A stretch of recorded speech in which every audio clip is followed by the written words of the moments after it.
Well, we seem to be on a vampire train. Well, 3 out of 4 ain't bad so far. Well, 2 out of 3. Let's make it 3 out of 4.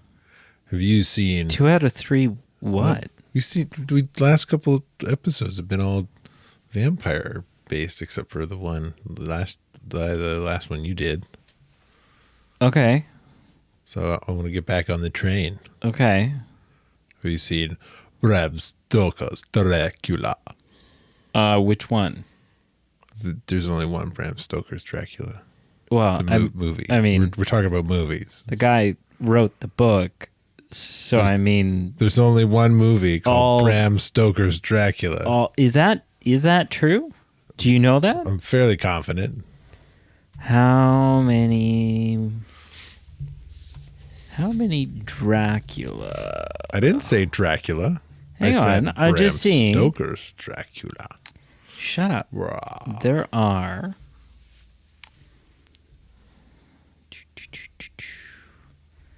Let's see here. 1958. You're ruining the pit. 58. The Horror of Dracula.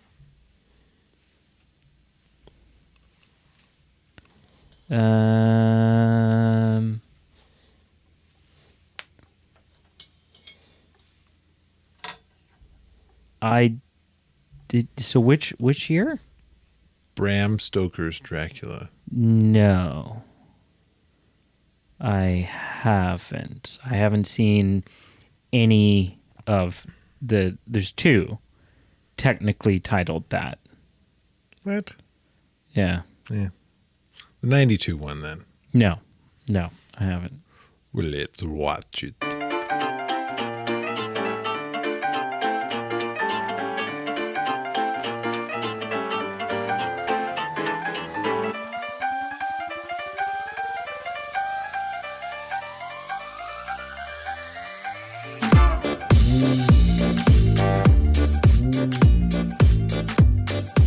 So the accurate number is 118. Dracula films. 118 Dracula films. Yeah. So we'll start the episode by going through them here. No, I'm just kidding. I did give you a list, though. Yeah. I mean, Halloween's right around the corner, and you're like, you got to pick a Halloween-y film. And I was like, well, let's watch some Dracula films. We're already doing vampires, kind of. I mean, this list is including this Halloween season. This list is including things like the 2005 animated film Batman versus Dracula. But there are several. Okay. You know what's wild about comics? Both DC Universe and the Marvel Universe, both. Dracula exists in both of them. Yes. Is a real being. Yep. So is Santa Claus. Is a real person, real being that does the Christmas gift thing. Yeah, that's in both comics. Santa Claus and Dracula are the 2 things that tie together Marvel, DC, and Scooby-Doo. Yeah, they cross universes. And Batman has crossed paths with Scooby-Doo. It's not even that they're is the same universe. They're interdimensional beings. Yes. On this list, it has Blade Trinity listed as a Dracula movie. Does Dracula show up in that? I don't know. Ooh, Underworld. Have you seen Underworld? Apparently, Dominic Purcell plays Dracula in Blade Trinity. Oh, the third one. That's the third one. Yeah. Yeah. And Ryan Reynolds is in that too. Look at that. Yeah, that's the infamous "I hate you, no, I hate you" between Blade and Ryan Reynolds. Yeah. Started a big long Wesley Snipes. You know, so you gave me a list of 3. I did. Do we want to share the list Sure. of 3? gotta bring it up here. I only remember what one of the other two. So were. Bram Stoker's Dracula. So I said 1, 2, or 3, and you said 2, and I showed you texted you a sticky note that I had pre-written things out. Yeah, and I was a little disappointed. Was Bram Stoker's Dracula. Number 1 was Dracula, Dead and Loving It, which is a comedy a la Airplane or Naked Gun. Which is pretty much the same vein and comedic styling. And then the last one was Renfield, which is where Nicolas Cage plays Dracula. So I was a little disappointed because Renfield is a film that I have not seen and has been high up on my honeydew. Yeah. But I am curious here. I just want to look up these other 2 films. So starting with Renfield. You're looking up Renfield and Dracula Dead and Loving It? Yeah. Where are we here? Yeah, so Dracula Dead and Loving It stars I can't remember his name. He's the star of Airplane, the deadpan. Leslie Nielsen. Leslie Nielsen plays Dracula. Dracula Dead and Loving It, 1995 film. Let me just verify my suspicion here. I'm pretty sure I'm right, but let's just triple check. Why is IMDb being a little bitch? You think you've seen it? Nope. Oh, yeah, no, okay, I was right. I think this was rigged. I don't know that I buy that sticky note was pre-written. Oh, it was totally. It was. Yeah. I don't know. Why would I lie about it? Well, because out of the 3, this is the only vampire film with boobs through like half the movie. You picked it. No. I wanted to show you Renfield. Then why didn't you just say Renfield? Because I thought it would be more fun to play a little game called Find the Nipple. Like what? You're the one that picked 2. God. I just don't know how this one's on you. I don't know how you do that. This is that probably this I did that so that you couldn't hold that over my head, and yet you're still trying to hold it over my head. Let's take a look here. So let's put a little. Let's color these. Let's color these slightly different. So, From Dusk Till Dawn had nudity in it. Did Big Lebowski? Yes. Yeah. Yeah. So Big Lebowski has nudity in it. Secondhand Lions didn't. Brave didn't. Neverending Story didn't. I don't think Stand By Me For did. a nudist, you make a big deal about nudity. I don't think Stand By Me did. No, it didn't. This is about 4 teenagers. Yeah, full of... So it's an R-rated film. So, I mean...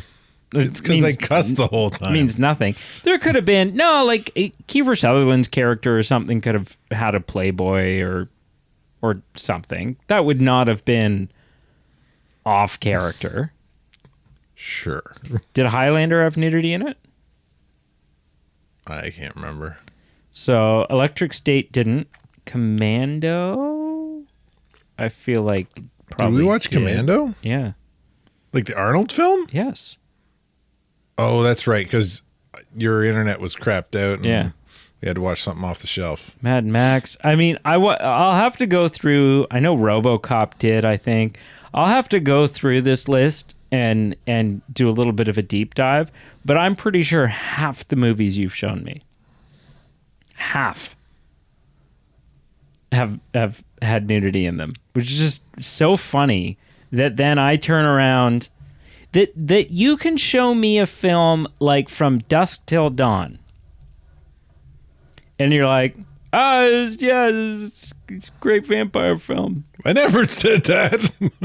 Well, whatever. You'd be like, it's a vampire. Those words never came out of my mouth. But you're like, but you figured it was a vampire film worth showing me. I showed it to you because you showed me Sinners, and I was like, this is From Dusk Till Dawn. Okay, still, it was a vampire film. We followed it up by watching From Dusk Till Dawn because that's where the homage of Sinners. Okay, so it was a vampire film that you had seen and did not mind seeing again for the sake of the show. Sure. And then I show you a film like Showgirls, and you're like, this movie's against my religion. What did I didn't say that. Go back.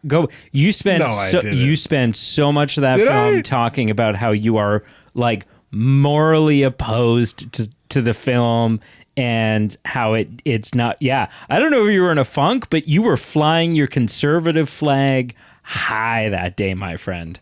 Very high. I don't ever listen to our episodes. And I don't mean conservative as in political. I just mean conservative as in like sensibilities. Yeah. You're like, this is it's not.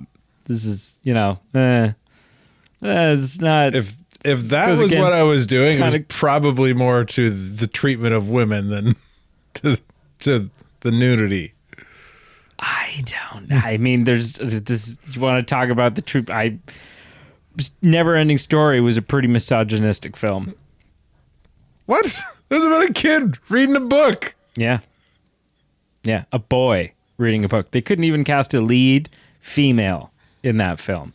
What the hell are you talking about? Hello and welcome to the Movie Men podcast. What the actual? I'm going to do it. No, come on. I'm going to do it. Don't. You pushed me over the ledge. No, the episode. What the F? Okay. Get off your high horse, you bigot. Bigot? How does that make me a bigot? I don't know. That's the wrong word. It's just the word that came out. Because it starts with B and we're the B team. All of a sudden I'm racist?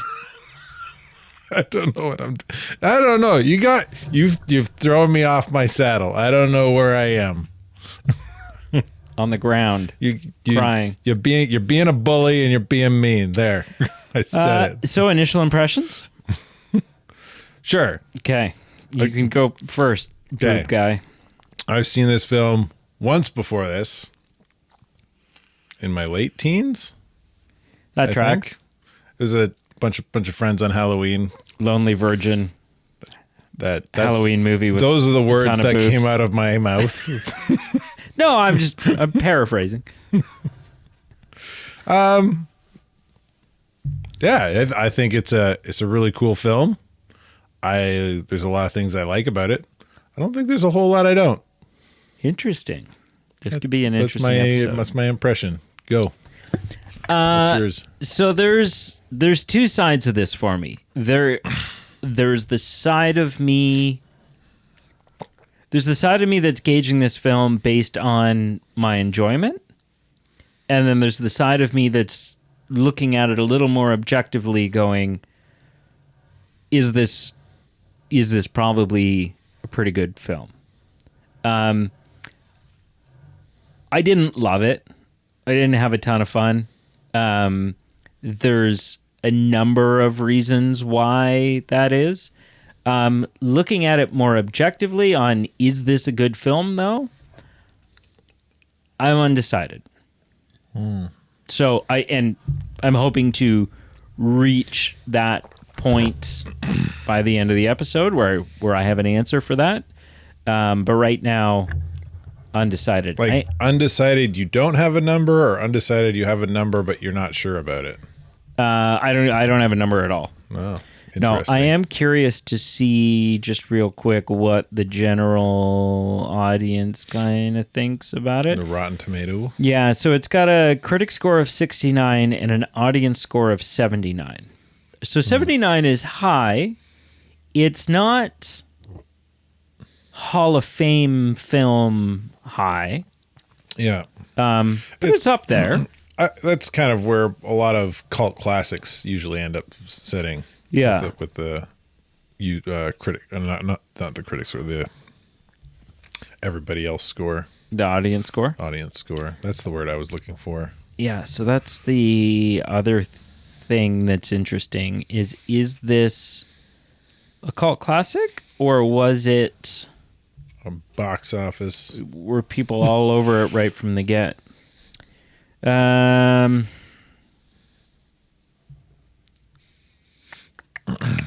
could see it be was more of a cult classic. Viewed as overblown in the best sense of the word. Rescues the character from decades of campy interpretations and features some terrific performances to boot. Yeah.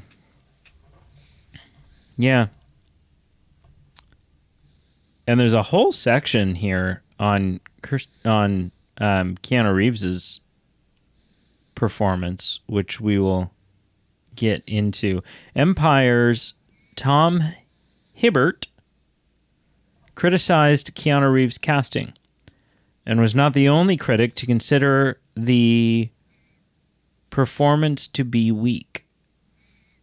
In a career retrospective compiled by Entertainment Weekly, Keanu Reeves was described as having been out of his depth and frequently blasted off the screen by Gary Oldman. So should we talk about cast? Just the success you were asking about. In 92, Bram Stoker's Dracula was a significant success both critically and commercially, grossing $215 million worldwide against a $40 million budget. Won 3 Academy Awards. It also lost 50.8% of its audience after the first weekend, though. Like, it had a big second weekend drop-off.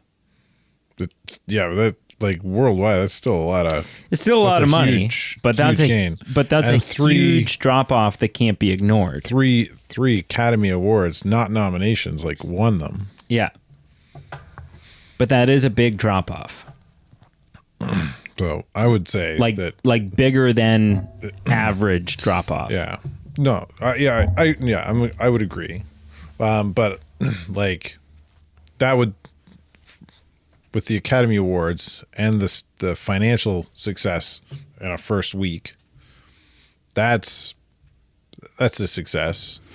Best costume design, best makeup, and best sound editing it won. It was nominated for best art direction. And then, but no acting, no directing, no anything like that. So cast? This film kind of drives home for me an opinion that I have had for a while. An opinion that I recognize is a little unpopular, but an opinion that I am holding steadfast to. Keanu Reeves is just not that great. He is super overrated. I know, like everyone I feel like he's hit or miss for a lot of people. We talk about Keanu Reeves, or we talk about films being cult classics. I feel like Keanu Reeves is kind of a cult classic. He's not good, but people for some reason go, oh, Keanu, and I'm like, why? Is it because his shit acting is endearing and we all just think it's fun? Have you seen Bill and Ted's Excellent Adventure? No. But I also know enough about it to know that it's probably not the litmus test for acting ability. It's a litmus test for his acting ability. Is it though? It is. Am I going to see that movie and go, this guy can act? I would say it's his best performance. Really? So, like, Keanu Reeves... It's his best performance, or it's the best movie he's in? Since Matrix, he's been pretty typecast. Sure.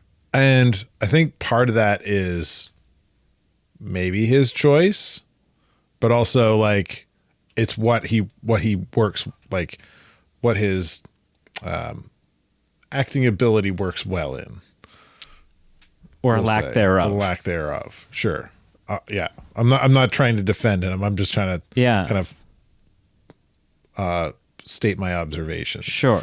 I think he works in The Matrix. Yeah. Yeah. And he works in as John Wick. Yeah, I mean, John Wick requires very little. John Wick is just kind of silent and brooding. Yeah, which that's kind of what he is in The Matrix a little bit. I wouldn't say brooding, but he is quiet in But my point being, like, he does. When did he do Bill and Ted's? Because he's done 3. One more recently. Yeah, they just did a revival, didn't they? Yeah, a third one. It seems like an 80s thing, like a late 80s. Bill and Ted Face the Music was in 2020. 89. Yeah. And he plays like a stoner surfer. Yeah. They never do drugs in the film. It's actually kind of a fun, clean film as compared to some other films of that ilk. Right. And then they do 89, they do a sequel. Did you just say that ilk? Yeah. So you just made that up? No, that ilk is a thing. That's a thing? Yeah. Okay. It's like that lump, that grouping. I believe you. Kind. But yeah, Bill and Ted. He plays that kind of well. he leans in. I think the only reason that role worked for him as like selling the character and being kind of convincing in that film in terms of acting, is that it's goofy, and he hams it up. And it works. Yeah, but in terms of other serious roles, yeah, I'd agree with you. Unless it's kind of that broody cop or the whatever, then it's not like in Speed or Breakpoint. You actually haven't seen Breakpoint; it's on the list. Okay, but yeah, he works in those roles. He doesn't have depth. Yeah, if it's kind of like if the character he's trying to portray is kind of a little shallower, a la 80s 90s action films main characters, he's fine, but anytime he needs to go deeper, he'll miss the mark. Well, and I think a part of it is like you see interviews with him and he's just a weird guy. Well, and it's his personality too, right? Like that's his personality in interviews doesn't seem super deep. No, but that makes it is. But like in his conversation, you're like, he's not. He doesn't even in his conversation. He doesn't show a lot of emotion. But that's a part of what makes him a dull actor. Yeah. See, you watch an interview or something with Johnny Depp, and Johnny Depp is very introverted. Yeah. Very quiet. Very shy. And then you watch Pirates of the Caribbean, and you're like, holy shit, this guy. In interview, they're this kind of same, but on screen, they're very different. Yeah. Whereas Keanu Reeves is the same in interviews as he is on screen. And it just feels like, even though I haven't seen Bill and Ted's Excellent Adventure, I know enough about, I've seen clips. Yeah. And his performance in this movie just feels like the guy from Bill and Ted's trying to do an English accent and playing a serious role, but he's goofy as hell and can't pull it off.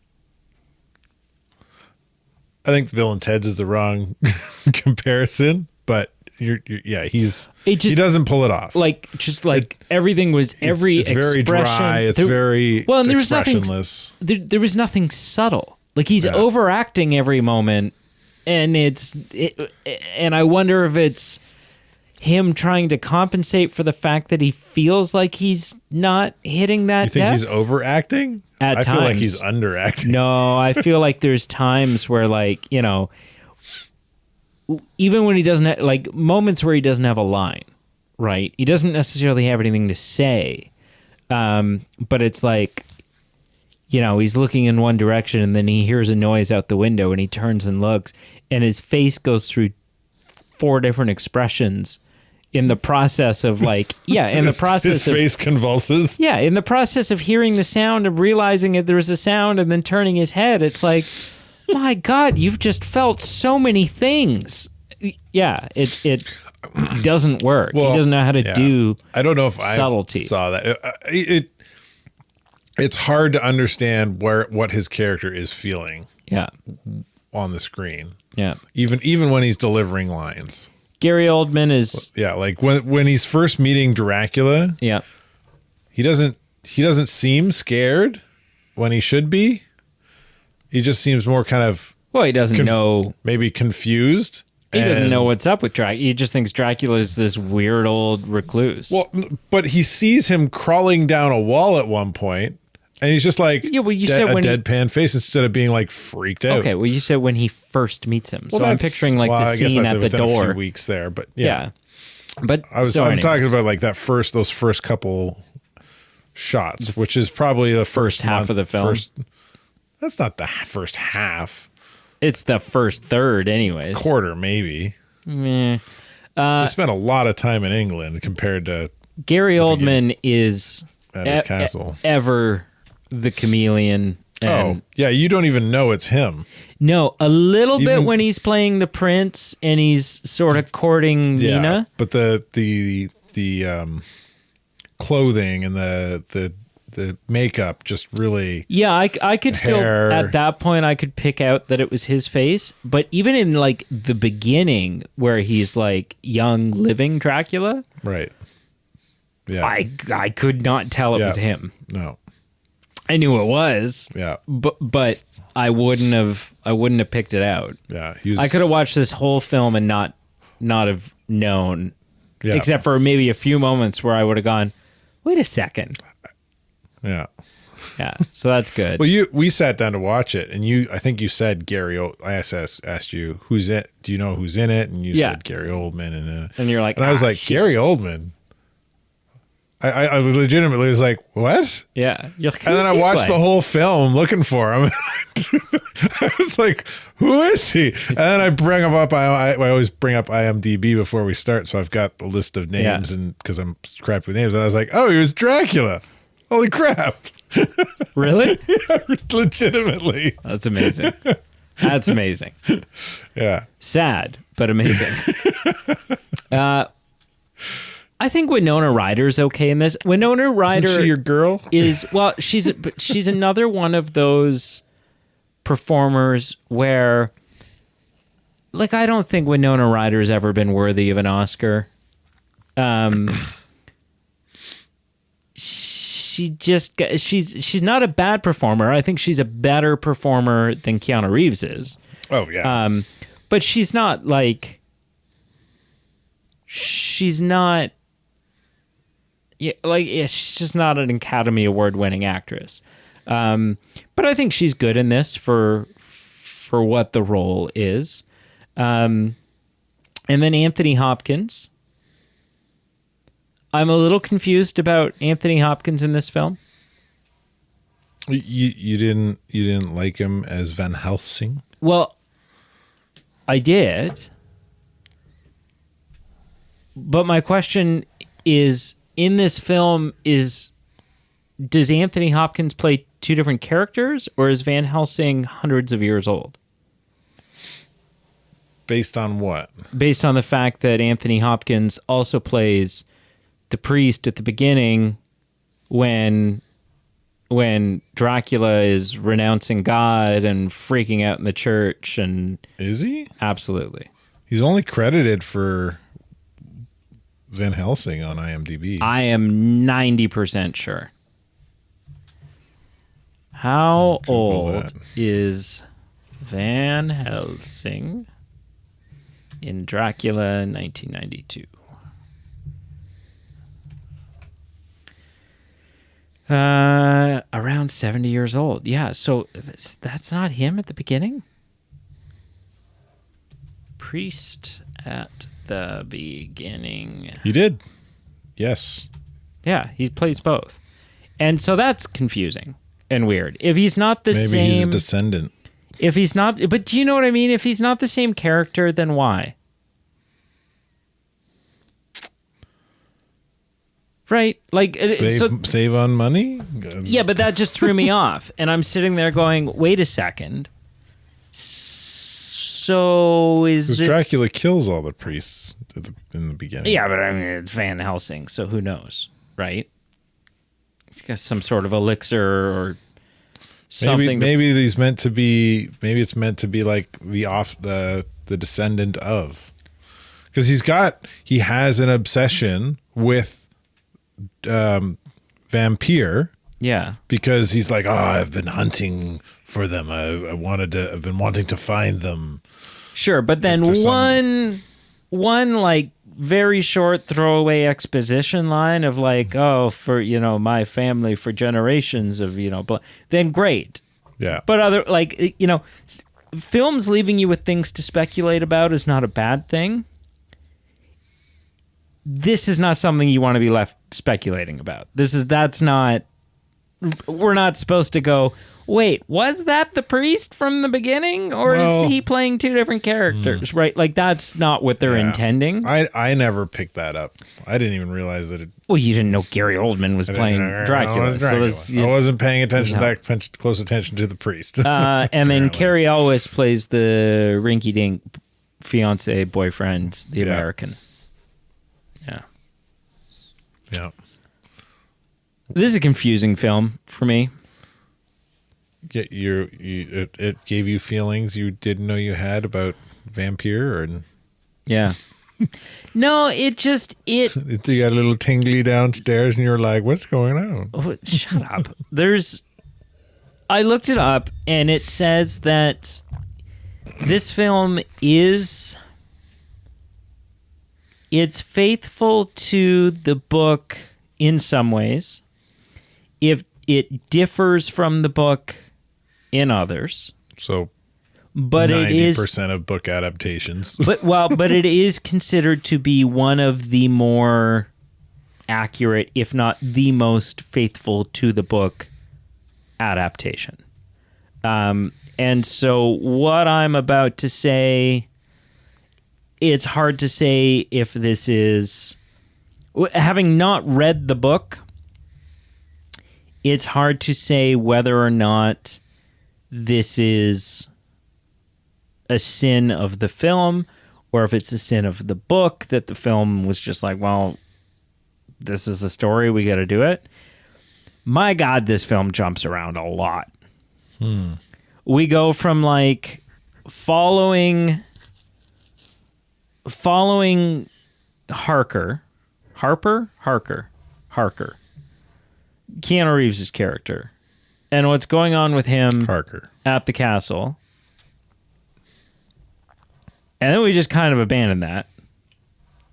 We don't kind of abandon. There are connecting points. There are some connecting points, but we go from following his character to hardly checking in with him for a very long time because we're just dealing with Mina and what's going on with Mina and her sex-crazed best friend.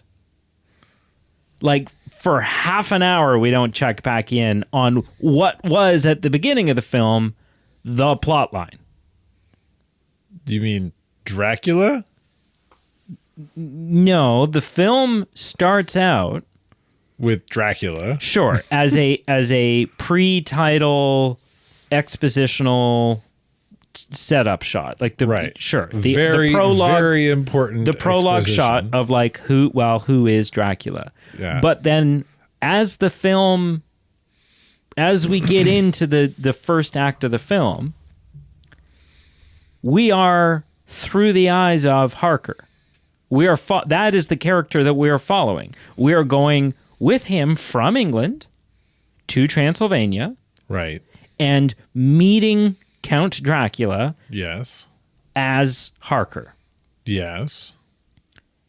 And then he hangs out. We hang out with him for a couple more scenes of like oh, well, I want you to write these letters, and here I'm gonna help you shave, and stay out of the attic because I've got ladies up there, and whatever. And then all of a sudden, Harker is no longer the character. We're no longer he's not doing the main character, but we're no longer doing the film through. At no point in this film, sure, he's not the titular character, but at no point in this film do I feel like we are viewing the film through the eyes of Dracula. Yeah, you're not supposed to. No. But you're not supposed to view it through the eyes of Harker either. This whole narrative is a third person, not a first person. But it's a third person that, again, just it feels very segmented. It feels very like, here, let's spend half an hour on Harker. We'll check back in with Harker, but now we're going to spend half an hour on Mina. But who's Harker with during that time? Dracula. He's interacting with Dracula. We are seeing he is merely the vessel in which we are reintroduced to Dracula. So what about the 20 minutes then? Okay, day. But bullshit. Because what about the 20 minutes that we spend with Mina when Dracula hasn't shown up yet? Or she's in the garden. She's typing in her journal. Well, if you're gonna have a secondary lead, it's her, because she's also Dracula's wife. Before she commits suicide, she becomes. There's an important connection there. I know. I'm not saying that we don't need to touch on all. I'm just saying while watching it, it feels very fragmented. We were halfway through the film, and I was thinking to myself, "Hey, what the hell's going on with this?" Her fiance is still back in the castle, and we haven't checked in on him in a while. Is he dead? Is he right? He's not the main character. You don't need to. We come back to him right when we need to come back to him, and you know that because you know the story of Dracula and you've seen this film before. Sure, but me watching it for the first time. 10 minutes in, you're looking at Keanu Reeves' character going, this is the guy. This is the guy that it's going to be about him escaping or whatever, like who knows, but we're clearly following him. He is the Luke Skywalker of this story. He is the guy that we are going on this journey with. Okay. What? I don't know. It just seems like I feel like we had this happen in another film recently. Just because what was it? What film did we watch recently where you were viewing it from a completely different perspective than I was? Oh, I don't know. But just because I feel like that's happening again. Just because the film is called Dracula doesn't necessarily make Dracula the main character. I think he is. But that's not an automatic. Right? Take the film The Mummy. The Mummy is not the main character of that film. Brendan Fraser is. Yes. Right? And there's agreed a dozen other examples. Sure. Willy Wonka and the Chocolate Factory from the 70s. Charlie Bucket is the main character of that story. We do the whole film from... We don't even meet Willy Wonka until an hour into that film. Gene Wilder doesn't show up until like an hour into that film. It's about Charlie Bucket and his, which is why the book is actually called Charlie and the Chocolate Factory. Right. So anyways, all I'm saying is going into it, all I knew about Dracula was Transylvania, castle, blah, blah, blah. I do not say blah de blah. Right. I actually don't prefer this this visual style version of Dracula with like the shape-shifting one. Nah, the like white blonde boobs on his head for a hairdo. Yeah, that's a weird stylistic choice. I like the slicked back, the Christopher Lee kind of slicked back hair. Sure. Yeah. Kind of, suave. Yeah, right? The younger. Yeah. Dracula kind of portrayal, but I didn't. But that was kind of it, right? He's sunlight and stake through the heart and garlic and not whatever. even sunlight. Sunlight doesn't affect him. Right, sure. It just makes him weaker. I knew that Harker was a name. I knew that Renfield was a name. I knew that Mina was a name. I didn't know their relevance. I knew that Dracula had a little bit of an obsession with Mina, but I knew that from an episode of Supernatural. Okay. Right? Yeah. Like I went into it really, really, really bare bones. And so for all I knew, the book Dracula is about some guy named Harker who gets sent to this castle and has to escape this villainous character who is Dracula. And Harker is the main, he's the protagonist of our story. And Dracula is the antagonist, so of course you call it that because that's more interesting. It's going to sell more copies of your book than a book called Jonathan Harker, right? Count Dracula is a better title, right? And so for all I knew, it's this guy's story. And maybe he's got this fiance, and maybe part of the peril at some point is Dracula becomes obsessed with and tries to steal away, probably unsuccessfully, because that's how stories work, right? The hero will win out, and they'll vanquish Dracula, and then these two will get married, and that's the story, right? So not knowing that that's not at all the story, that the film's far more a tragedy than it is anything else. Oh yeah, it's absolutely a tragedy. Yeah. It on a first watch, it feels a little disjointed. It feels a little bit like, okay, here we go. We're following Harker. He's our guy. Ooh, he's gonna meet the villain. And then all of a sudden, it's like, screw this guy. Now this is the person that we're following. And I'm like, oh, okay. She seemed kind of insignificant in the beginning, like just the sweetheart he was saying goodbye to. But then we kind of checked in with her a little bit more and a little bit more and a little bit more. And I'm like, oh, okay. Winona Ryder is going to play a bigger role in this film than I thought. Makes sense considering she played his bride before she committed suicide as well. For sure. Yes. Which, again, ironically, I did not pick up on that one.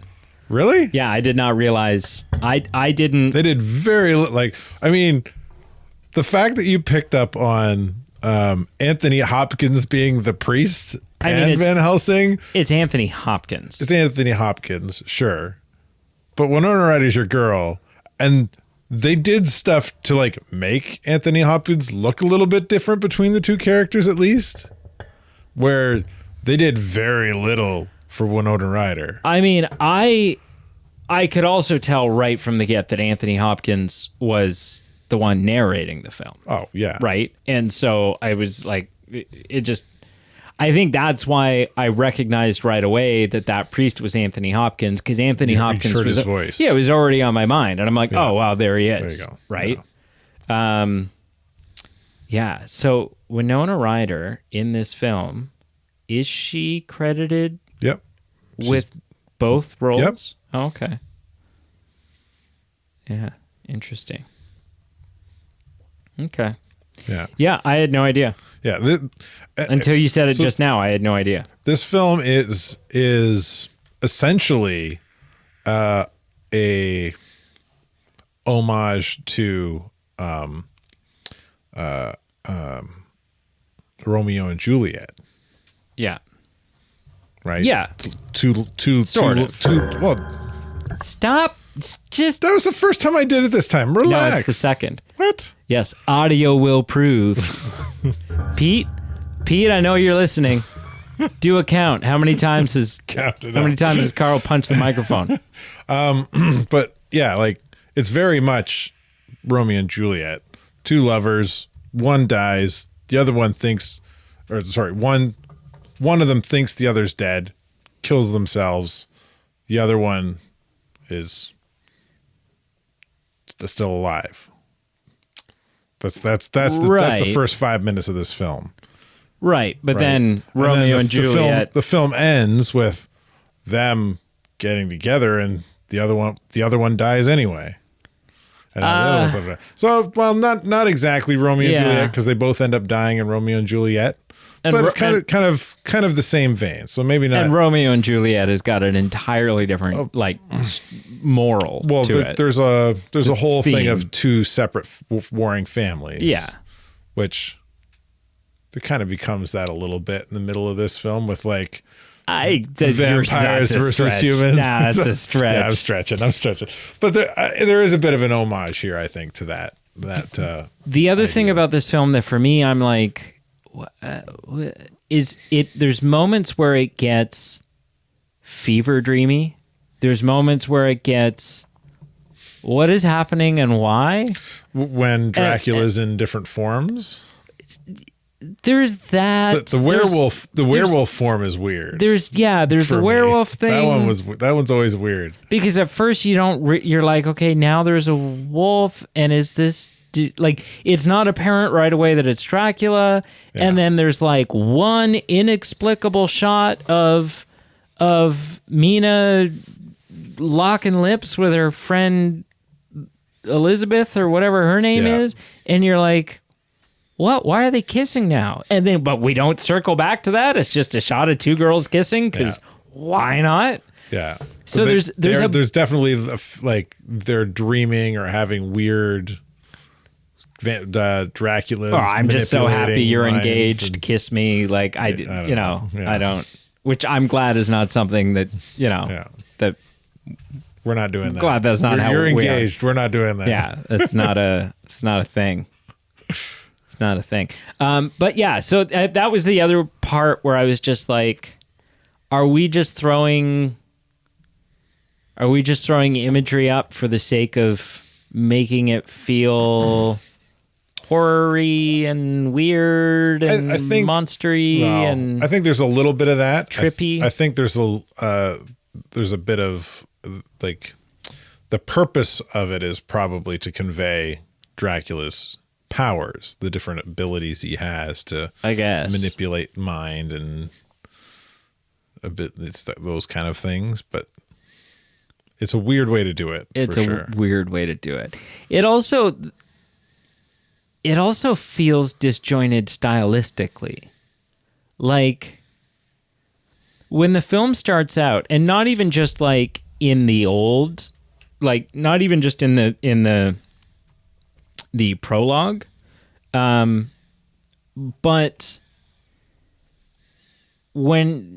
for like the first half hour of this film, it feels, although this film came out in 1992, it's almost got like some 1950s or 60s filmmaking style, like some very, very clearly matte paintings, not trying to hide the fact that these are matte paintings, but playing into they're using it as an artistic the artistic kind of and right near the beginning when the train is kind of and the film is really heavy with that for the first half hour, and I'm sitting there going, oh, this is really, like, this is fun to look at, like they're doing some fun, and then we just drop it at some point. We drop it when we go to England. There's a call it a palette change from England to there's Transylvania. A color change for sure. Like palette wise, there's obviously a different, but there's a style change between the two regions as well, and how they shoot the film a bit. Interesting. Okay. I can't think of an example that disproves that, so that's probably right, and in which case that's swayed that back over into kind of a positive of like, oh, okay, that's interesting. Yeah. I kind of wish the film had more of that throughout, just because it's fun. They do, like, I'm kind of hypothesizing a little bit here, trying to remember the cuts, but I think the cuts and the transitions in this film are just fun in general as well. The peacock feather thing is a little stupid. The peacock one's one of the first ones, and it's a little weird. But there's a bunch of other ones that I think are done really cool. But I'm wondering if I'm wondering if they kind of, if that's a regional thing, like they do less of it in England. Right. Like when they're kind of dealing with the bride who's kind of turning into a vampire and stuff. There's not a lot of those fun cuts. It's pretty right. Standard film, kind of modern filmmaking and simple cuts and stuff. I wonder if those fun transitions happen more in Transylvania than they do in England. But again, I wasn't paying attention. It's just a curiosity. If it's because if that's true, like, because a lot of those fun cuts kind of happen when Dracula's like, I'm watching you from a distance, kind of stuff, right? And they talk about how when he's not in Transylvania, his power is lessened. That's why they took so much dirt to England, right? Why did he need 27 boxes? What's wrong with just one? Right. Maybe the more dirt, the more power. I don't know. I do feel like having watched the film now, and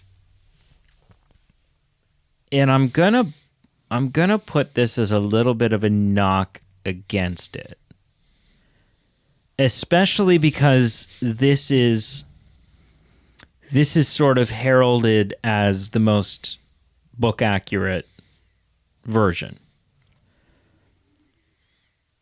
And I'm going to go out on a limb and say, out of the general population,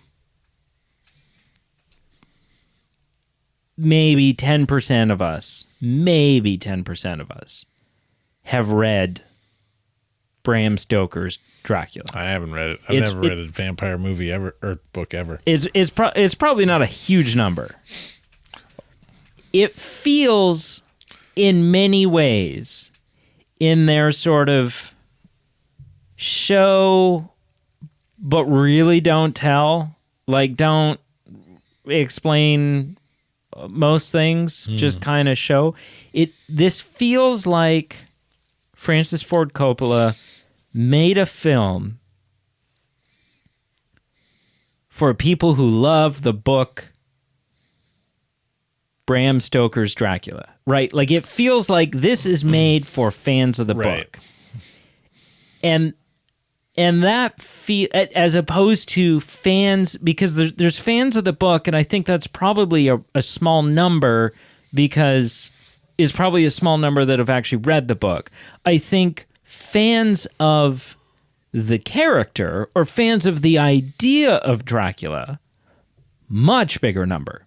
But this doesn't necessarily feel like a love letter to fans of Dracula.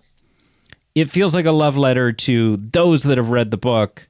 Probably. Which is a small number, and for me is a little bit of a knock, because I'm like, well, there's probably a bunch of things in this that would make sense if I'd read the 130-year-old book, but I haven't. Yeah. And no film... That's an interesting thought. No film ever should require reading homework in order to understand it and enjoy it. And that's like the interesting thing of books versus film, right? Like we've talked before about the kind of some of the unwritten rules of filmmaking, show don't tell as being one of them. But there are some things you just can't show. Like, what is a character thinking?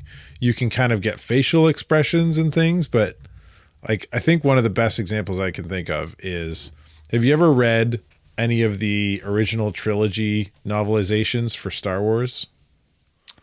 No. I've read William Shakespeare's Star Wars. That's not the same. That's not the same. No. There's some really cool internal dialogue that characters have in the novelization, like some of the internal dialogue Vader has with himself while he's doing things, and like when he's dueling Luke or whatever, right? That you just can't, even if you wanted to show it, you can't, because Vader wears a helmet. Right. Right. And I feel like that's what you're getting at. Like there's moments in this film that feels like we're supposed to know something, but because there's no way to have internal dialogue without having a voiceover. Right. The way Anthony Hopkins does at the beginning here, a narrator narrate what they're thinking. Yeah. Or they narrate themselves, then, which would just ruin the film in general. So ruin any film. I guess. Yeah. Anyways, I do like Gary Oldman's performance. I do like the costuming.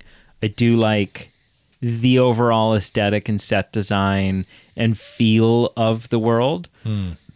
I just spent more of the film lost than I feel like I would have had I read the 130-year-old book. I wonder if it would be better on a second watch. I mean, maybe. Then you're not getting hung up on a character you shouldn't be getting hung up on, kind of thing, right? You're following, because it feels like you got hung up on characters because they seem like interesting premises. Oh, guys hanging out in Dracula's castle. What's going to happen to him? How's he going to escape? Kind of paraphrasing your words there. When really the story is, oh, this dude is marrying somebody who looks just like Dracula's former wife. Yeah, and I mean, now that Dracula's whole thing, wife sees it and is thing, and that's probably really interested in going to meet her and see if this is like the reincarnation, which it ends up turning to be. That's three. Yeah. it ends up being the reincarnation of, and so that's the story. It feels like you got hung up on things that they didn't intend you to get hung up on. Yeah, I mean and this is probably a weird thing of the book too. It's just some late 1800s, late 19th century writing, but like this is all just because she kind of looks like the guy he used to be married to, or the girl that Dracula used to be married to. Not like, kind of is. She's the literal reincarnation of her. Is she? She is. But why? Because at the end of the film, she's she's saying, "I remember you." Right, but why was she reincarnated? I don't know. 400 years later. Because reincarnation. There's vampires exist in this world. Why can't reincarnation? I guess. Like you feel like you're cherry picking. And how did he be? Why did Dracula become a vampire? Just because he wanted stabbed across and drank some blood that came out of it. Right. I don't know. Everyone else becoming a vampire in this cursed God and makes God sense. Cursed him. But him being like, I'm gonna, with all the darkness, I shall rise from my own death. Yeah. Allergic to garlic? Like what? Like that just also felt like I don't know. Just a self-created vampire. Is he the first vampire? I guess he's the first. Suppose. He's a big papa. Yeah. You ready to rank this? Sure. Okay, Carl, on a scale of 0 to 10, how would you rank Bram Stoker's? I got to add it to our thing here. Bram Stoker's. You could stop talking and I could do my Dracula. Well, I had to actually finish asking I had to finish asking the question. No. You were reading out what you were typing after you asked the question. But I never finished saying the title. So technically, I didn't finish asking the question. Sure. Carl, answer the question. I enjoy this film. I think it is a fun take on Dracula. I think the story, if you follow it correctly, okay, it takes you on a fun ride. It's got some weird parts. Yeah. It's got some bad acting. Yeah. It's got some amazing acting to balance that bad acting out, thankfully. Man, before we started talking, before you read the Rotten Tomatoes, is like, I asked you if you already had a score. Yes. I was like, I do have one, by the way. now you do. Yeah. Well, I have the one that I was thinking partway through the film. I've landed back at that. So I had one when I asked you if you had one and you said you didn't. Right. And I think after discussion I'm still there. 7.5. 7.5. Which funny enough is pretty much right where the Rotten Tomatoes is. Yeah. So, what say you, sir, about Bram Stoker's Dracula? So I'm going to give it the score that I was thinking partway through the film. I'm going to give it a 5. Oh, which is that harsh. No, it's that right down the middle, take it or leave it. I don't hate this film. I don't even dislike the film. I don't know that I have any real overwhelming positive feelings for, like, they just kind of balance themselves out. I think upon a second watching, I'm willing to bet that upon a second watching, that my score would be higher. Interesting. But balancing my the fun that I had, which was negative, versus objectively looking at it, which I think is probably a positive. I think it's objectively probably a good film. That sort of brings me in the middle of this take it or leave it, but also feeling like I can't really. I'm a little stumped. On a second watch, what do you think would end up, like you're saying, if I watch it again, it might go up, my score. What do you think would improve on the second watch? The fun, something else? I think I would just maybe understand more of it. I'd be able to know where the story's going, so you can follow it. Yeah, and be able to pick out some more of the little minutia moments, and which is a fair bit of. A fair bit of. I'd also be curious to watch it twice more. I'd be curious to watch it again, and then read the book and watch it a third time, and go, right? Is the book? Because I'll tell you what, if I understand it more the second time, that'll bring the score up.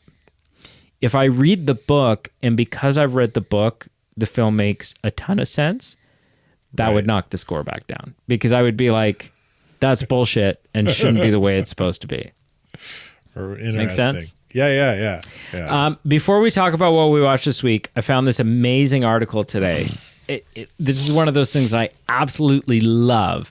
And so I just want to do this little thing with you real quick here. These are 16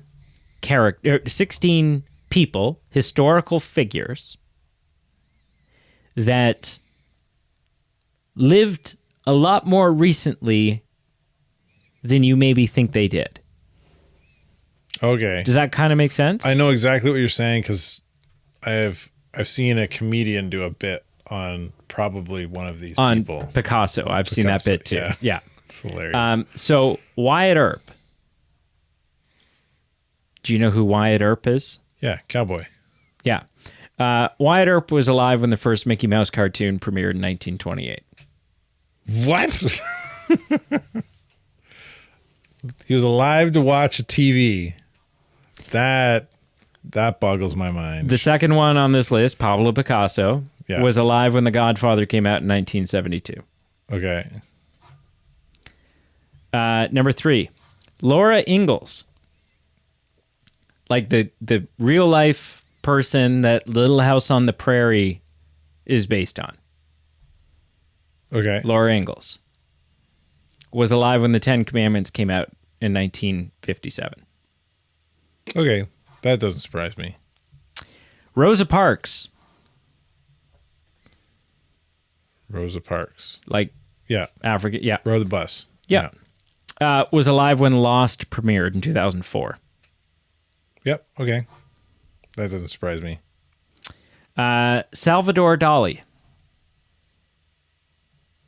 I know that name. Not Look him up real quick.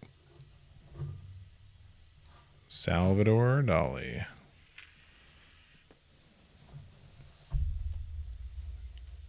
Okay. Artist. Is he an artist? Looks like he's an artist. That's your... He drew droopy clocks. That looks like art to me. Yes. Was alive when Die Hard came out in 1988. Okay, I mean, You don't know much about him. Shirley Temple. The drink? The little girl, the Shirley Temple. Yeah. She was alive when Rick and Morty premiered in 2014. That's funny. I don't know why I find that humorous, but that's funny. Do you know who Doris Day was? Doris Day. No. You're killing this whole thing. I am just knocking this one out of the park. She was a American actress known for films in the 40s. Okay. She was alive when Avengers Endgame came out in 2019. Yeah, okay. Yeah, that's That's not that surprising. You're not going to know who J.D. Salinger was. Groucho Marx? No. Really? Bob Hope. Yeah, sure. Bob Hope was alive when the first American Idol season wrapped up. That would track, yeah. Herbert Hoover. I have a grandmother-in-law who's 100 years old, so... Yeah, Herbert Hoover. Herbert Hoover, the guy who made the Hoover vacuum. The president. No? Julia Child? Yeah. Do you know? I know the name. She's an actress, right? Was alive when Anchorman came out in 2004. Okay. These are not, because you don't actually know. It's not like if she's known for being an actress, then she's around or under 100 years old, which means that makes perfect sense. That's not necessarily true. Sure, it is. Why? The TV's only been around for like 100 years, right? And so if they're an actress, so if someone started acting when they were 50, 15 years into film, then they've been dead for 85 years and died at the age of 80.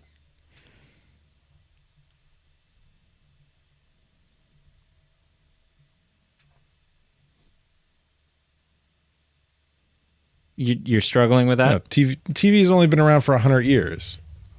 Right. So if somebody is known for starring in a black and white TV show, Yes. Unless they could very well still be alive. It's not that surprising. they could be alive, yes. That's what I'm saying. But it doesn't mean it's they have not. to be. So it's not shocking. It's not like it's not like Picasso, where it's like, holy crap! I thought like Picasso saw a football game. What? Right. I thought Okay. he was alive during the Renaissance. So here's a couple more sort of in a similar vein. Abraham Lincoln right. and Charles Darwin were born on the same day. Okay. I wouldn't have pegged that. That one's kind of the same because they're from different continents. Yeah. So it's like you wouldn't connect the dots. Those ones are weird where it's like this guy in Americas Could have known during each the other. Wild West. Yeah. There's another one that's like that where like samurai like that we know like the Yeah. golden age of samurai was happening the same time that the Wild West was happening. Yes. It's like, what? Yeah. It's like Buddha. feudal Japan's not so feudal. Yeah. Buddha Sure. and Socrates, The philosopher. could have philosophized together. Yeah. Around at the same They could time. have falafeled together. Falafel. Harriet Tubman. Okay, I know that name. Harriet Tubman, American, did something American. Was born into slavery in the Right. 1820s. Yeah. Could have met 6-year-old John Wayne. Wow. Yeah. Okay. Neil Armstrong reached his late teens before Orville Wright passed away. The guy who made Orville Redenbacher's. No, like the Wright brothers. The Wright brothers. He would have been 16. Okay. Yeah, I could believe that. Back to Pablo Picasso. kinda have to, it's true. Pablo Picasso outlived Jimi Hendrix. That's wild. Martin Luther King, Okay. Anne Frank, Martin Luther King Jr.? yeah, like the one we all, yeah. Well, Martin. The I Have a Dream. Yeah. Martin Luther King, Anne Frank, Okay. and Barbara Walters were all born in the same year. Okay. Like Barbara Walters still on TV today. Yeah.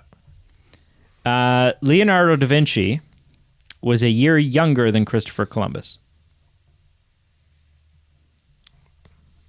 Okay.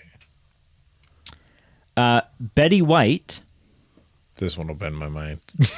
overlapped with Thomas Edison for 9 years She was 9 years old when he died. he died. Yeah. Yeah. That's cool. Abraham Lincoln was 12 when Napoleon died. That makes sense. Benjamin Franklin was in his 20s when Sir Isaac Newton died. Queen Elizabeth II was born the same year as Marilyn Monroe. That's wild. That's a weird one for me. Pope Francis is the same age that Buddy Holly would be if he was still alive today. Buddy Holly. Woody Allen was born the same year as Elvis. That makes sense. Thomas Jefferson was around when Bach was still making music. Bach. Can't Bach. Can't balk at that one. I got a weird... Is my... Hello? I don't think I had it's a the weird mic. hum. No.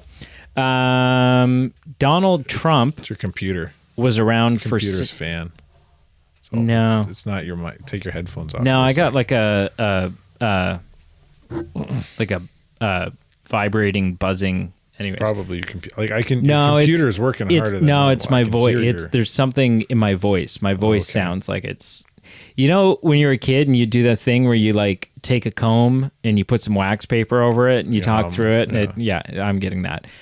Donald Trump was around for 6 years of Joseph Stalin. Okay. Queen Elizabeth II was 14 during Winston Churchill's first stint as prime minister. That makes a lot of sense. Yeah, and that's it. Those are the... Wild. I love those things. I love the historical facts that Yeah. mess with your perception of time. Yeah. There's a lot of those that didn't feel like that messy with time for me, just because they seem like, yeah, that makes like, yeah, like the last one, Winston Churchill and Elizabeth. It's like, what? Yeah, I mean, There are people who you could look at today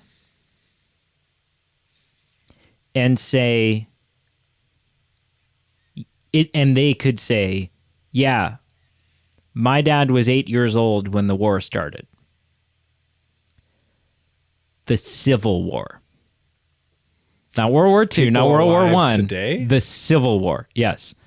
When there are people who are alive today whose fathers were 8 years old when the Civil War started. Okay, so their father would have been 8 years old during Yeah. the Civil War. Yeah, so that person's like in their hundreds. Yeah. So my it should be my grandma-in-law who's Yeah. turning 100 in a couple days or a couple weeks. Her father Her father was potentially was alive Yeah. during the Civil War. Yeah.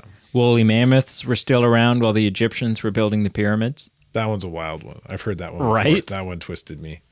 Yeah. Oxford University existed for hundreds of years before the Aztec Empire was founded.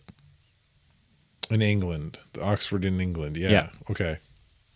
Yeah, because the Aztecs, you think of... No, the Aztec Empire was founded in 1428. It was a long time ago, but it's not like...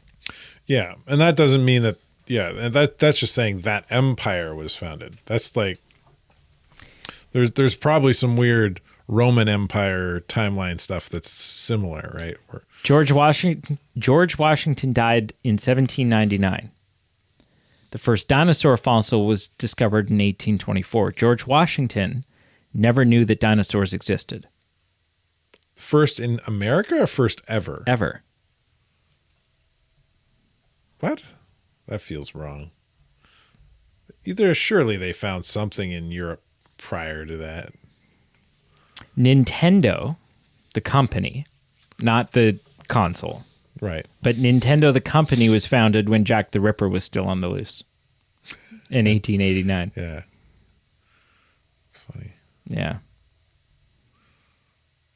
Today's oldest living tree was already 1,000 years old when the last woolly mammoth died. That's impressive. Are we going to move on or are we going to keep doing this? I don't know. I want to go to bed. Fine. Be a dick. What'd you watch this week? We did family. We're back in our house. Thank God. Oh, when's the potluck? We'll figure it out. It'd be in not the next 2 weeks, but sometime after. Sorry, that. this is the last one. This is the one that has always messed me up, and I don't understand it, and I want to read more on this, and I say this every time I see this, and I never do, and I never will. The fax machine. Okay. Was invented the same year the first covered wagon crossed the Oregon Trail in 1843. What? Yeah. The original Wait. fax machine, the electric printing telegraph, was patented. Telegraph, okay. Was patented. Yeah. Patented. That makes sense. In 1843. If they're considering a telegraph a fax machine, then that makes sense. Electric printing telegraph. Yeah. Yeah, No, telegraph. that's Morse code. That's a No. Telegraph. Like in the Western movies where they a telegraph. That's an electric telegraph. Right. Yes. Sorry. Yeah. But that's still wild. The 1843. The telegraph that we had uses a form of Morse yeah, code. but the fact that we had figured that out in 1843, that we could send electrical signals through the air. Yeah. Through wire. No, through the air. No, through wire. Right. Which is why the people on the Titanic had run that long wire back That would have been back different. to land. Back then, it would have been a wire. Because when they were building the railroad, the telegraph system went through wires. Are you saying you know this for sure? For sure? I am like 75-80% sure. When was the first wireless telegraph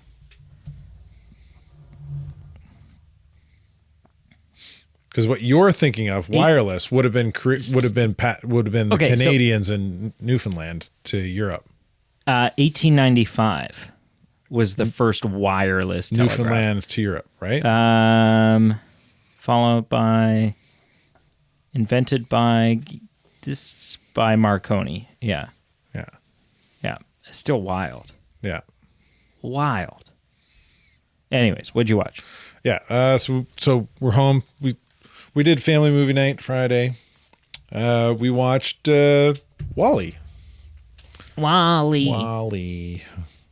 Apparently, my wife not a big fan of it. It's okay. Yeah, I love it. I think it's a great film. It's got a good message. Does a great job of conveying emotion and the story via show don't tell. Yeah, I like the film better before we end up in space with the humans. They start driving the message that's when the message becomes even more impactful. Like, okay, here is the moral here is the point. But it loses a little bit of its like magical charm of, wow, there's been no words spoken and I'm tracking with this. Yeah. But yeah. And then me and my wife, because we're home now, we started watching Rookie again. Are you guys going to sign up for CBC Max or whatever it is? No? No, that costs money. We're on a does it? shoestring budget. That feels like something that should be like Tubi. That should just be There's probably a free version of it. Yeah. You guys could get Tubi. Yeah. But we've canceled Netflix. We don't have Netflix anymore, which is what we were watching it on.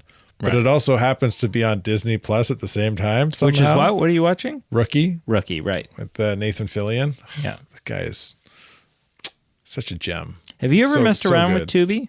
I don't even know what Tubi is. So Tubi's just like a free,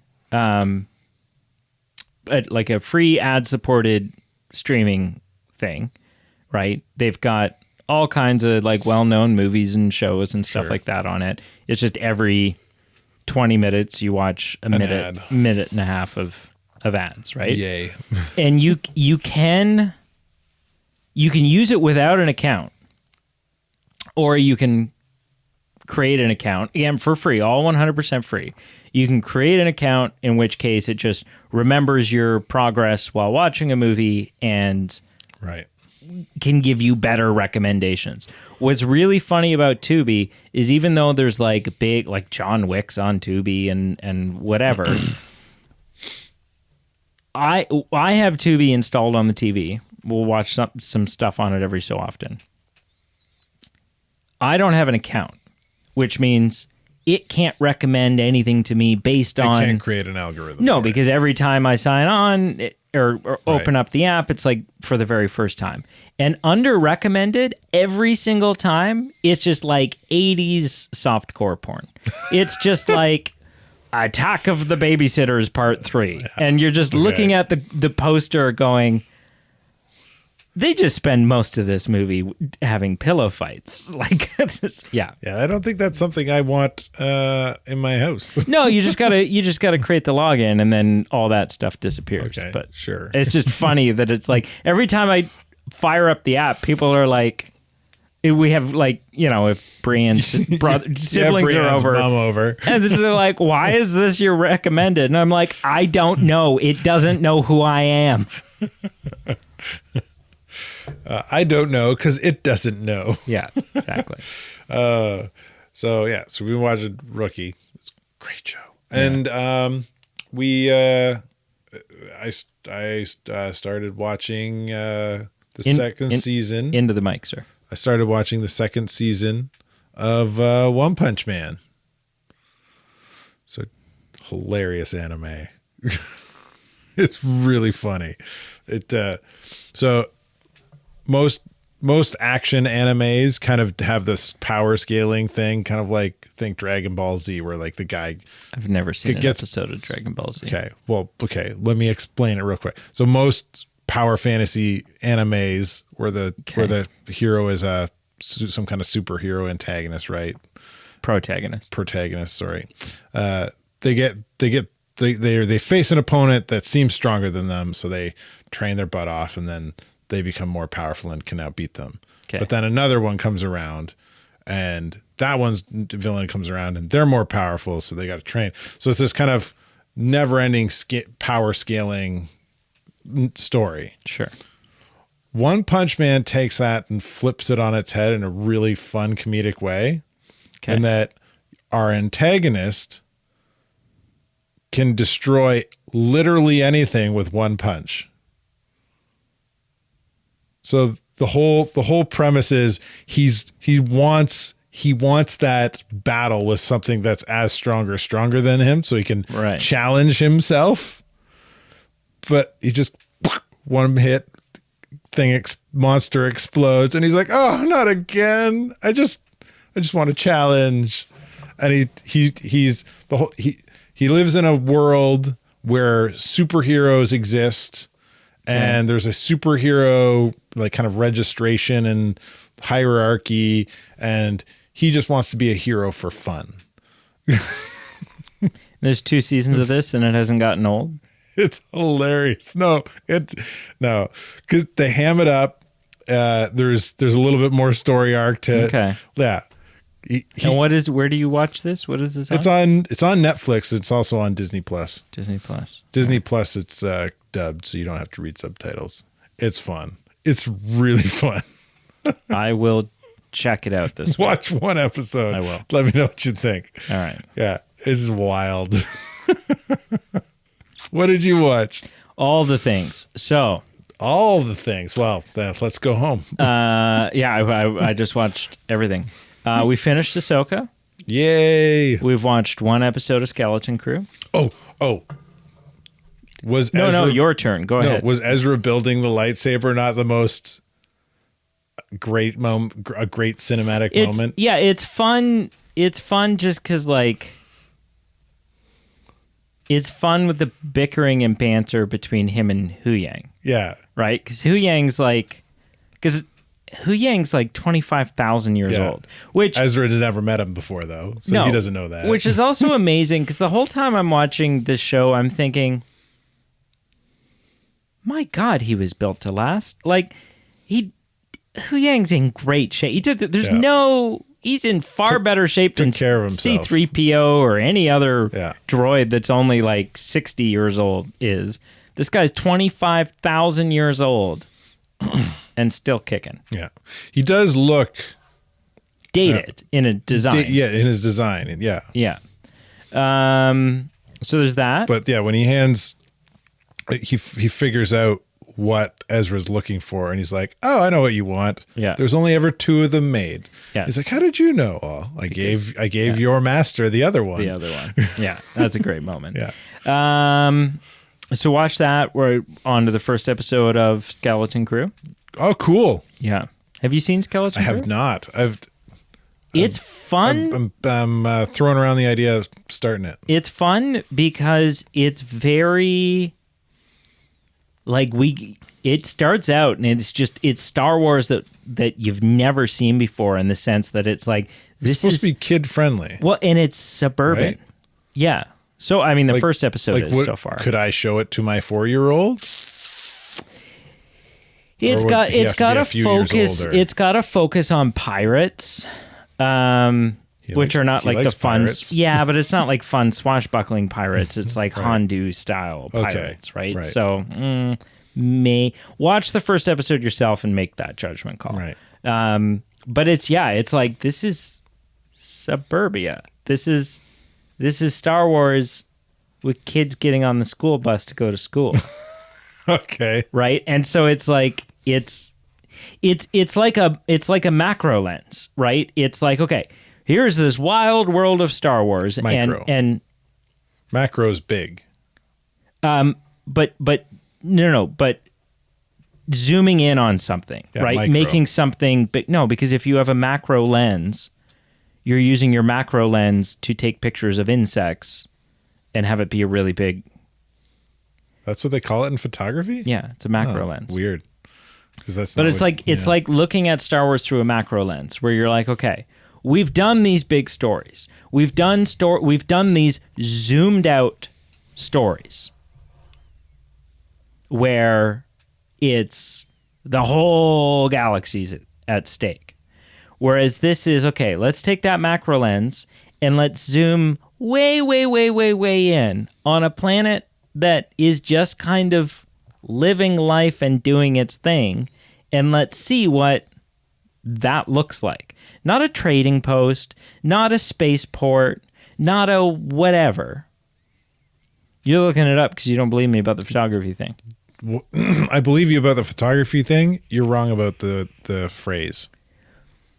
Macro is looking at things in a macro meaning, refers to taking broad, general, and comprehensive view, focusing on the overall picture. Right. But what I'm saying is, I'm not saying it that way. I'm saying zooming, it's like using a macro lens to zoom in on and see the finer details. Because I'm saying lens, it makes it work. But yeah, no, you're right. It's like a micro view. Yeah. Using a macro lens. It's confusing, but it works. Yeah. Okay. Anyways, I recommend it. I watched X-Men First Class. With your mom? Yes. Taking her on the X-Men journey. I watched X-Men Origins Wolverine. Okay. I watched X-Men. Okay. That's it for the X-Men so far. Yeah. And then you're going to continue with the X-Men journey? Yeah. X2, X3, the Wolverine, Days of Future Past, Deadpool 1, Deadpool 2, Logan is sort of the way to make You're going to watch sense. Deadpool 2 before Logan? Yes. I won't watch Deadpool. Deadpool 2 starts with him digging up a dead Logan. No, it doesn't. Deadpool and Wolverine does, which is the third Deadpool film. Oh, right. Idiot. We had this whole thing last time too. I keep forgetting that there's three Deadpool movies. Yeah. No, Deadpool 2 takes place pretty much not long after the first Deadpool. Yeah, you're right. Yeah. So we're gonna do that, and then hop into the MCU. Yeah, which will be fun. Brianne and I went to go see Conjuring: The Last Rites in the theater. Ooh, spooky. Yep, I'm excited. We had to go so that it was a movie that I've seen that you haven't seen. So that we could, as soon as it hits the streaming, yeah, or digital, whatever, available on digital, then we'll, whenever we can watch it. Yeah. Which could be next week. Who knows? We'll see. And interestingly, Brianne's siblings have not done that world. Ooh. So also at home last week, I watched The Nun and Annabelle Creation. Oh, you're going to take them to the exact same journey. We're going on the journey. Yeah. Yeah, Okay. except we're going to watch The Curse of La Llorona, which I didn't have you watch. Curse of La Llorona. Yeah. Is that a Mexican one? It's set in, it's like a Mexican or a Latin legend of the woman that shows up and takes your kids or something. I don't remember. Like Krampus, but in Mexico. Krampus sounds like a mix between a brass instrument and something you have between lunch, but it's not quite dinner. We're gonna have tea and there'll be scones. Whatever. You say Krampus, I say Krampus. Thank you so much for listening. Make sure you check out our Facebook, Instagram, and Twitter all down below. We have a Patreon page where you can support the show. Helps keep the lights on. Pennies a month. Well, dollars a month. You could pay pay him pennies if you want. But less than. Drop them off at Brady's house. You could buy 2 coffees next month, and it would have been cheaper to support the show. So yeah. And caffeine's killing you A anyways. jug of pennies. Yeah. What? And we have merch. Yeah. Do we have Halloween merch? We have friends make friends watch scary movies. Oh, that works. Yeah. We have Halloween merch. Yeah. I haven't looked at the merch store in a long time. You got to buy some merch. Did you buy some merch? Yes. Did you buy some merch? Yes. I'm wearing my Movie Man thong right now. You've not bought merch. I have.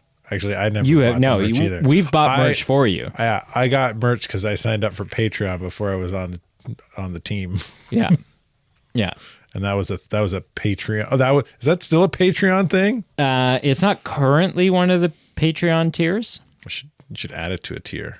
That was cool. We'll That was bring one that of the reasons I decided to jump on Patreon. I was like, I need a cool. shirt. I get a shirt and I get to support my buddies. I'll do that. Yeah. And then we took that tier away and you stopped supporting. Yep. Even though you were supporting for like $1 a month, you're like, no, I can't afford $1 a month. My wife said cancel all subscriptions. She didn't even know about that subscription. I paid an annual subscription to another Patreon thing, and she's like, "No, you got to cancel everything." I was like, "All right, I have till next summer to use this, but okay." Bummer.